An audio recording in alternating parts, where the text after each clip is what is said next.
मईशत के आगे चलने के लिए करंट अकाउंट खसारा काबू में रखना ज़रूरी है, बरामदात बढ़ना ज़रूरी है। कल भी कराची में सनतकारों ने गैस न होने की शिकायत की और वाजे किया कि हम बरामदात में 40% तक इजाफा कर सकते हैं, मगर हमारे पास गैस नहीं है। खुद मुशीर तिजारत रज़ाक दाऊद गैस की कमी पर खदशात का इजहार कर चुके हैं, मगर मुल्क में गैस का बहरान शिद्दत इख्तियार करता जा रहा है। कराची, पेशावर, कोयटा, गुजरावाला, मुल्तान, फैसलाबाद, मीरपुर खास समेत कई छोटे बड़े शहरों के मुख्तलिफ इलाकों में गैस की फराहमी मुकम्मल तौर पर बंद हो गई है या फिर गैस प्रेशर में कमी का सामना है।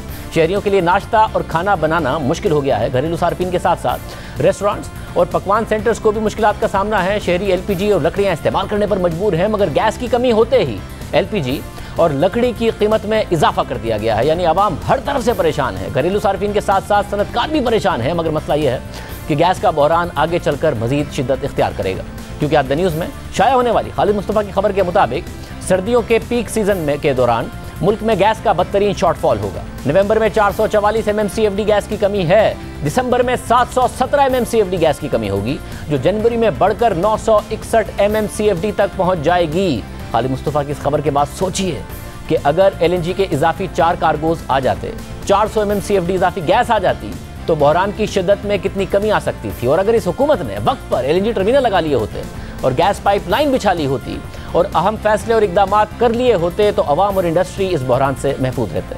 खालिद मुस्तफ़ा की खबर के मुताबिक तवानाई कमेटी ने फैसला किया है कि एक और मीटिंग की जाएगी, जिसमें स्पॉट पर LNG कार्गोज की खरीदारी के ऑप्शन पर गौर होगा, वरना एक्सपोर्ट समेत तमाम सेक्टर्स, जनरल इंडस्ट्री, कमर्शियल और घरेलू सार्फिन को बदतरीन गैस की किल्लत का सामना होगा।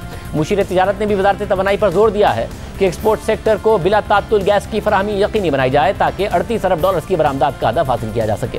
ये वही सूरत हाल है जिसकी हम निशानदही कर रहे थे, मगर ठोस इकदाम करने के बजाय हम पर इल्ज़ाम तराशियाँ शुरू कर दी गई, जिसका सिलसिला आज भी जारी रहा। हमारे 18 अक्टूबर के इंटरव्यू में हम्माद अजहर ने वादा किया था कि वो सर्दियों में गैस के बहरान पर बात करने के लिए ज़रूर आएंगे। दोबारा देख लीजिए, उसके बाद बताते हैं कि फिर उन्होंने क्या किया। मुझे अपनी आप नहीं आना चाह रहे ना दिसंबर में जो क्राइसिस आने वाला है, आप नहीं आना चाह रहे ना दिसंबर में जो क्राइसिस आने वाला है, आप लोगों की वजह से जो देर से आपके क्राइसिस पे दोबारा आ जाऊंगा, इसमें क्या मसला है? तो आप आ जाइएगा दोबारा के क्राइसिस पे, आप दोबारा आ जाइएगा, मगर अभी तो बता दें जुम्मे वाले दिन जो हकायक की है, मुझे जरा उसकी तो जुम्मे को ही तो बताया था मैंने, जुम्मे को ही ये बताया था मैंने कि दिसंबर में क्राइसिस आने वाला है, जुम्मे को ही बताया था आपका। आप नहीं आना चाह रहे, मगर मैंने आपको इनवाइट में लिखा था ना कि हम बात करेंगे सर्दियों में गैस के क्राइसिस की। आप क्यों नहीं बात करना चाह रहे हैं? मैंने फ्राइडे के शो में बात की थी कि बहरान आएगा आपकी वजह से। हमने खुद कहा के आएंगे, 32 दिन हो गए हैं, हम अब तक उन्हें 6 दफ़ा बुला चुके हैं, मगर वो नहीं आए हैं। आज 6ठी दफ़ा बुलाया, आज भी जवाब नहीं दिया। हम्माद अजहर वादे के बावजूद ना सिर्फ प्रोग्राम में नहीं आ रहे हैं, बल्कि ट्विटर पर मुसलसल नई शराइत रख रहे हैं। हमारे 5 बुनियादी सवालात का जवाब देने के बजाय अब तक हमारे सामने 5 शराइत रखी जा चुकी हैं। पहले हमने शो में बुलाया और कहकर बुलाया कि गैस के बहरान पर बात करेंगे, तो उन्होंने शो में आकर कह दिया कि वो फिर शो में आएंगे और फिर गैस बहरान पर बात करेंगे। फिर एक और शख्स से हमारा मुनाजरा होने की ख्वाहिश का इजहार कर दिया।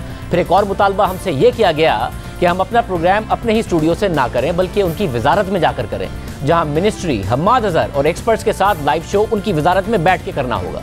फिर चैनल की इंतजामिया पर दबाव डालकर प्रोग्राम रोकने की कोशिश की गई और फिर प्रोग्राम रोकने के लिए बाकायदा सोशल मीडिया पर ट्वीट कराई गई। और फिर हमने बुलाया तो आज एक नई डिमांड रख दी गई कि प्रोग्राम ही कोई और एंकर करेगा, हम नहीं करेंगे, और हम्माद अजहर हमारे साथ उस एंकर की मौजूदगी में मुनाजरा करेंगे। 18 अक्टूबर को हमारे प्रोग्राम में दोबारा आने का दावा करके गए थे।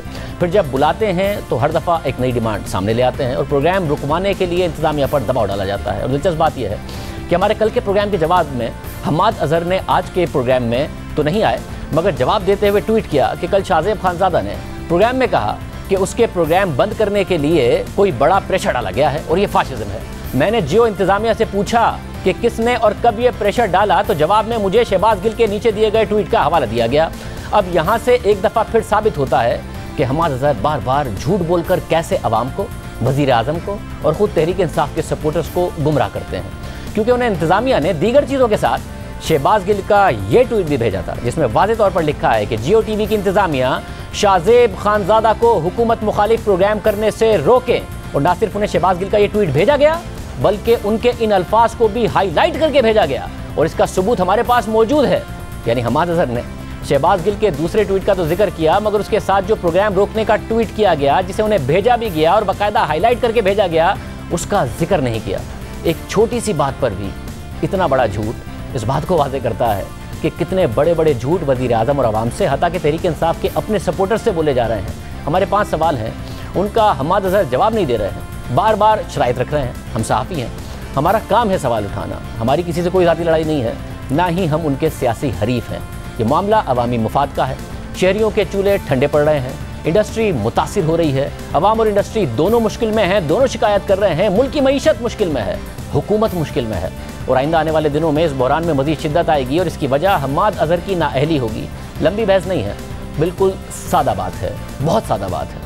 हमाद अजहर पहले 6 दफ़ा हमारे प्रोग्राम में आ चुके हैं, लाइव बुलाया गया, वो लाइव आए हैं और उन्होंने हमसे कभी कोई शिकायत नहीं की है। इस दफ़ा वादा करके गए और बार बार नई शर्त रख रहे हैं। अगर उन्हें DSNG पर इंटरव्यू देने में मसला है तो वो प्रोग्राम में स्टूडियो में आकर आमने सामने बैठकर हमें इंटरव्यू दे दें, वरना हमारे 5 सवालों का जिस तरीके से चाहे जवाब दे दें, हम उनका जवाब और हक़ाइक़ अवाम के सामने रख देंगे। वज़ीर आज़म हमाद अजहर से ये 5 सवालात लाजमी पूछें, हक़ाइक़ खुद उनके सामने आ जाएंगे कि वे गलतियाँ और झूठ हमाद अजहर के हैं, मगर सियासी कीमत वज़ीर आज़म इमरान खान अदा करेंगे।